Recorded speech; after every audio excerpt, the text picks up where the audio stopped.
wabarakatuh. Perkenalkan nama saya Kurniasih Wulandari, mahasiswa PGMI 2017 UIN Sunan Kalijaga, Yogyakarta.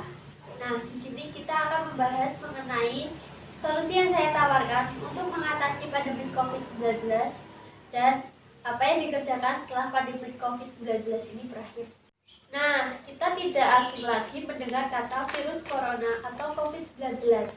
Nah, virus corona atau COVID-19 ini pertama kali terjadi di Wuhan, Cina. Virus corona ini menyebabkan penyakit pada manusia, yaitu menginfeksi saluran pernafasan manusia. Di Indonesia sendiri, penyebaran COVID-19 sejak tanggal 15 Maret 2020 dengan cakupan wilayah yang sangat luas yang tersebar di berbagai daerah di Indonesia. Nah, virus corona ini menularkan melalui percikan air liur. Dengan adanya virus corona ini, pemerintah sedang gencar-gencarnya memberlakukan anjuran untuk memutus rantai penyebaran virus corona ini. Nah, di sini kita akan membahas mengenai apa aja solusi yang ditawarkan untuk mengatasi pandemi COVID-19 ini. Nah, yang pertama yaitu menjaga jarak fisik. Menjaga jarak fisik tidak memutus silaturahmi antar keluarga, teman, ataupun tetangga sekitar. Kita masih bisa menjalin silaturahmi dengan menggunakan alat komunikasi untuk telepon, berkirim pesan, ataupun bervideo call. Komunikasi juga dapat dilakukan dengan memanfaatkan media sosial. Nah, yang kedua yaitu melakukan cek kesehatan berkala. Setelah beraktivitas maupun melakukan kontak dengan penderita, diperlukan pengecekan kesehatan meliputi pengecekan suhu dan gejala-gejala yang berpotensi COVID-19. Gejala-gejala yang perlu diperiksakan yaitu meliputi batuk, bersin, pilek, ataupun demam. Nah, yang ketiga yaitu melakukan isolasi atau karantina setelah berpergian ke zona wilayah merah.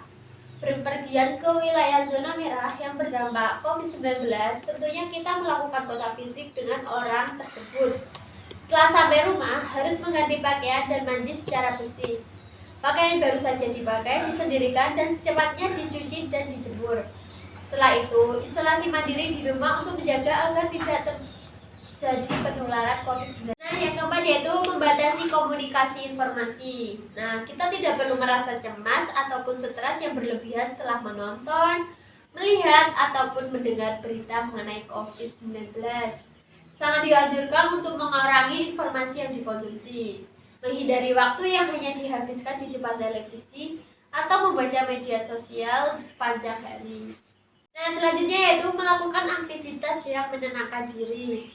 Usaha untuk tidak terhanyut dengan pandemi COVID-19 agar terhindar dari kondisi mental yang semakin buruk. Sistem kekebalan tubuh akan menurun jika pikiran dipenuhi rasa cemas dan takut yang berlebihan. Kita sebaiknya melakukan aktivitas positif yang membuat perasaan kita menjadi lebih tenang, seperti memasak, membaca, mendengarkan musik, membersihkan tempat tinggal, ataupun olahraga ringan. Nah, yang keenam yaitu menghindari merokok, minum alkohol, dan obat-obatan. Kebiasaan merokok, minum alkohol, dan menggunakan obat-obatan sebaiknya dihindari. Hal tersebut tidak mengatasi pandemi COVID-19, namun memperburuk kondisi kesehatan tubuh sendiri. Nah, yang terakhir atau yang ketujuh ialah memfokuskan diri berbuat kebaikan. Dalam menangani situasi pandemi COVID-19, diperlukan sikap gotong royong dan saling membantu antar sesama agar masalah dapat terselesaikan. Saling mengingat memakai masker pada orang lain. Selain itu, juga bisa membantu berdonasi untuk meringankan beban sesama. Baik juga melakukan kebaikan dengan berbagi informasi yang baik, benar, dan bermanfaat melalui media sosial. Nah, selain solusi yang ditawarkan, kita itu bisa mengerjakan setelah pandemi COVID-19 ini berakhir. Yaitu dengan apa saja sih? Yuk kita simak. Nah, yang pertama yaitu bersyukur kepada Tuhan. Dengan adanya peristiwa atau musibah adanya COVID-19 ini, tentunya kita merasa bersyukur karena masih diberi kesehatan sampai saat ini, yaitu dengan meningkatkan ketakwaan kepada Allah Subhanahu wa taala. Nah, yang kedua yaitu melakukan interaksi secara langsung. Setelah kemarin kita dengan kejar-kejarnya melakukan interaksi dengan keluarga, teman, ataupun tetangga dengan media sosial. Nah, kali ini kita lebih mendekatkan diri kepada mereka dengan berinteraksi secara langsung. Nah, yang ketiga yaitu mengutamakan kebersihan. Adanya pandemi COVID-19 membuat setiap orang sadar akan pentingnya kebersihan diri dan kebersihan lingkungan. Jika pandemi COVID-19 sudah berakhir, kebersihan diri dan kebersihan lingkungan akan menjadi lebih utama, sehingga kesehatan diri dan lingkungan akan lebih berkualitas lagi. Nah, sekian informasi yang dapat saya sampaikan. Kurang lebihnya saya mohon maaf. Saya undur diri dulu ya teman-teman.